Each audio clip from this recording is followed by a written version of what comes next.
প্রথম পর্বে শুনেছিলেন এক প্রতিবেশী আমাদের পুকুর পাড়ের দিকে রাতের অন্ধকারে আত্মহত্যা করতে গিয়েছিল। পরে উনি বেহুশ হয়ে যান। হোঁশে আসার পর ওনার কাছ থেকে শুনলাম উনি এক বিড়ালের কান্নার শব্দ শুনেছিল। পরে দেখি আমার সামনে হঠাৎ একটি কালো রঙের বিড়াল। এবারে শুনুন এই বিড়ালটি আমার সাথে কি করলো। তখন আমার সামনে থাকা বিড়ালটি দৌড় দিল। আমি আর সুমন দৌড়ে গিয়ে বিড়ালটির পথ আটকে দিলাম। তারপর পকেট থেকে ম্যাচের বক্স বের করে বললাম, বল তুই কে, নইলে আগুন লাগিয়ে দিব। বিড়ালটি বলল, না না, আমায় মেরো না, আমি সব কথা খুলে বলছি। বিড়ালটি তার বিড়াল রূপ থেকে এক সুন্দর নারীতে পরিণত হলো। সুমন বলল, তিনি আকাশ আলীর স্ত্রী। আকাশ আলী প্রতিদিনই মদ খেয়ে বাড়ি আসতেন। বাড়ি এসে তিনি তাকে ও তার মেয়েকে মারধর করতেন। মেয়ে শুধু বলতো, মা, বাবা আমাদের মারছেন কেন? আমি কোনো উত্তর দিতাম না। এরকম চলার পর আমি একদিন এক সন্ন্যাসীর সাথে দেখা করলাম ও তাকে সব কথা খুলে বললাম। তারপর ওনাকে জিজ্ঞেস করলাম, কিভাবে আমার মেয়েকে আমার কাছে রাখা যাবে কিন্তু কেউ দেখতে পাবে না? তিনি বললেন, আমি একটি বিড়ালের মধ্যে মন্ত্র পড়ে তোমার মেয়েকে ঢুকিয়ে দিচ্ছি, তাতে কেউ বুঝতেই পারবে না বিড়ালটির মধ্যে কোনো মেয়ে আছে। পরের দিন আমি আমার মেয়েকে ওনার কাছে নিয়ে গেলাম, আমাদের পোষা বিড়াল সহ।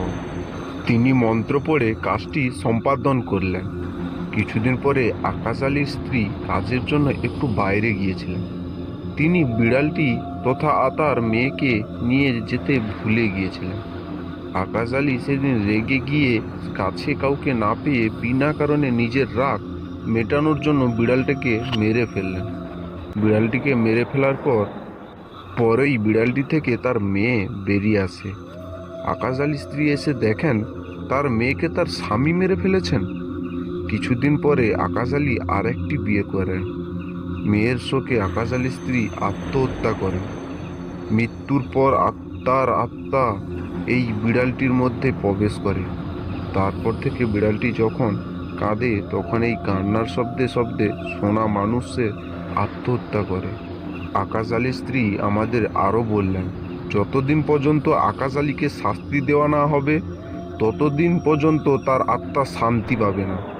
তখন আমি আকাশ আলীর স্ত্রীকে কথা দিই যে আমরা আকাশ আলীকে নিশ্চয়ই শাস্তি দিব। তারপর বিড়ালটির দেহ থেকে আকাশ আলীর স্ত্রী বেরিয়ে যায় এবং বিড়ালটি মারা যায়।